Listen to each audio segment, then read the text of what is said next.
이미 고령화가 시작된 선진국에선 이 정책을 대폭 확대하고 있습니다. 현재 한국에서도 제도적으로 지원하고 있는데요. 그런데 아직 모르시는 분들이 많습니다. 지금 신청하시면 매달 이 금액을 받으실 수 있습니다.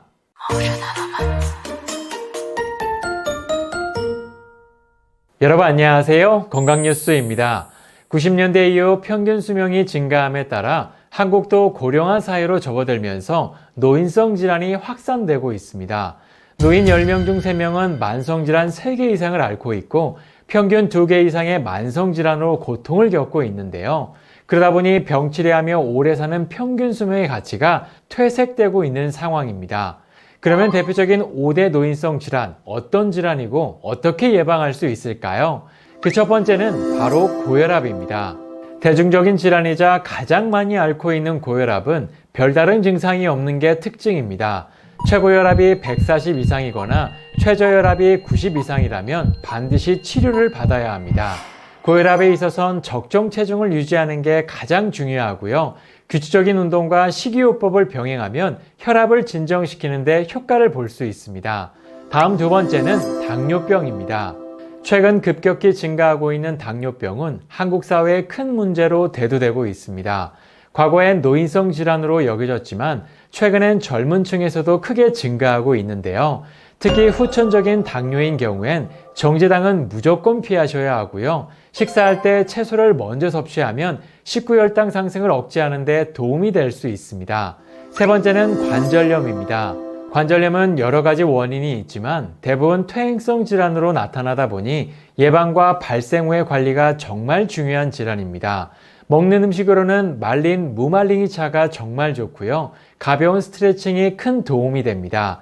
특히 수영이나 가벼운 산보가 좋은데 관절에 무리가 가지 않게 꾸준히 하는 게 중요합니다. 다음 네 번째는 뇌졸중입니다. 한번 발생하면 사망까지 할 수 있는 뇌졸중은 삶을 완전히 바꿔버리는 무서운 질환입니다. 특히 심각한 장애를 남기다 보니 무엇보다 예방과 재활 치료가 중요한데요. 평소 혈관을 튼튼하게 할 수 있는 오메가3와 양질의 단백질을 꾸준히 드시는 게 좋습니다. 마지막 다섯 번째는 치매입니다. 65세 노인 10명 중 1명이 앓고 있는 치매는 가족들의 삶까지 바꿔버리는 무서운 질환입니다.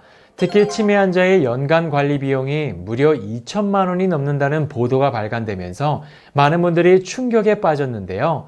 최근엔 유전이 아닌 생활 습관에서 오는 치매 환자까지 급증하고 있어 많은 부작용들이 뒤따르고 있습니다. 치매는 치료법이 없기 때문에 무엇보다 예방이 매우 중요합니다. 그 중에선 먹는 음식이 가장 중요한데 천마가 정말 좋고요. 평소 30분 이상 걷기만 해도 치매를 40%나 예방할 수 있습니다. 그런데 이렇게 꾸준한 관리를 했음에도 나이가 들면서 노인성 질환에 걸리는 분들이 있습니다. 물론 적절한 치료가 우선이겠지만 노인성 질환의 가장 큰 문제는 경제적인 돈 문제가 발생한다는 겁니다. 거동이 불편해 누군가의 도움이 필요한 상황이라면 더욱 비용이 증가하게 되죠. 그러면 노인성 질환에 걸린 후라면 우리는 어떻게 대처할 수 있을까요? 바로 나라에서 제도적으로 지원해주는 노인 장기 요양 제도를 이용할 수 있습니다.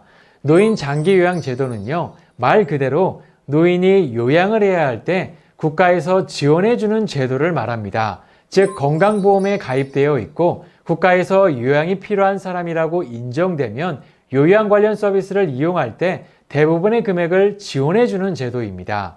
특히 방문요양, 방문목욕, 방문간호, 주야간보호, 요양원 서비스 등 거의 대부분을 지원해 주는데요. 그래서 어르신이 있는 가정이나 건강한 분들도 미리 알아두시면 정말 좋은 제도입니다. 특히 많이 받는 분들은 올해 22년 기준 노인 장기요양 재가급여의 경우 매월 167만 원까지 지원받을 수 있는데요. 물론 등급에 따라 차등 지급되지만 해당되면 지원받을 수 있습니다. 대상자는 65세 이상 또는 65세 미만의 노인성 질환 환자라면 지원받을 수 있고 신청은 건강보험공단을 통해 할 수 있습니다. 그러니까 요양 등급을 받고 서비스를 신청하면 매월 지원받을 수 있다는 것이죠. 그런데 노인 장기 요양 제도를 이용하기 위해선 장기 요양 등급을 신청한 후에 공공기관이 아닌 요양센터를 통해 서비스를 따로 신청해야만 지원을 받을 수 있습니다. 게다가 등급, 신청 절차가 복잡하고 센터마다 급여나 서비스가 상이해 많은 분들이 어려움을 겪고 있는데요. 실제로 직접 하려고 해도 너무 복잡해서 포기하는 분들도 많습니다. 그런데 바로 이러한 어려움을 알고 우리의 고민을 한 번에 해결하기 위해 노력하는 회사가 있습니다. 바로 케어링이라는 회사인데요. 케어링은 보건복지부가 지정한 예비 사회적 기업으로 장기 요양보험과 관련한 사업을 주관하는 신뢰할 수 있는 기업입니다. 이미 이처럼 다양한 서비스를 진행하고 있고 워낙 유명하기도 하지만 만족도 역시 매우 높은 기업인데요. 케어링은 이처럼 전화 한 통으로 복잡한 장기 요양 등급 신청 대행 서비스를 진행하고 있고 예비 수급자분들이 각자에게 필요한 서비스를 적절히 이용할 수 있도록 무료로 컨설팅을 진행하는 원스톱 서비스를 제공하고 있습니다. 특히 이미 다른 센터를 이용 중이셨던 고객들 역시 추가적인 혜택이나 복지 관련 도움이 필요하면 케어링을 통해 언제든지 무료로 문의가 가능한데요. 그래서 현재 받고 있는 혜택과 비교해 센터를 선택할 수 있습니다. 게다가 케어링에 문의하시면 다양한 혜택까지 받으실 수 있는데요. 현재 노인성 질환 대상자분들은 장기 요양 등급 신청 시 받을 수 있는 혜택이 많고 복잡한 등급 신청부터 본인 등급에 맞는 복지 혜택까지 모두 무료로 컨설팅을 받으실 수 있습니다. 또한 잠재 노인성 질환 대상자 역시 노인성 질환을 겪지 않아도 65세 이상이면서 일반 생활을 혼자서 수행하기 어려운 경우에도 장기 요양 등급을 받을 가능성이 높기 때문에 지금 케어링에 문의하시면 아주 친절하게 모든 걸 안내받으실 수 있습니다.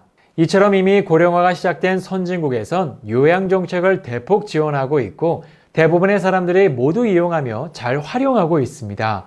한국에서도 제도적으로 지원하고 있지만 모르시거나 어떻게 해야 할지 막막해 하시는 분들도 많은데요. 하지만 케어링은 이 모든 걸 무료로 한 번에 해결해 주기 때문에 전혀 고민하실 필요가 없습니다. 어렵게 고민하지 마시고요. 지금 케어링에 전화해 보시기 바랍니다. 그럼 다음 시간에도 또 다른 건강 이야기로 찾아뵙겠습니다. 감사합니다.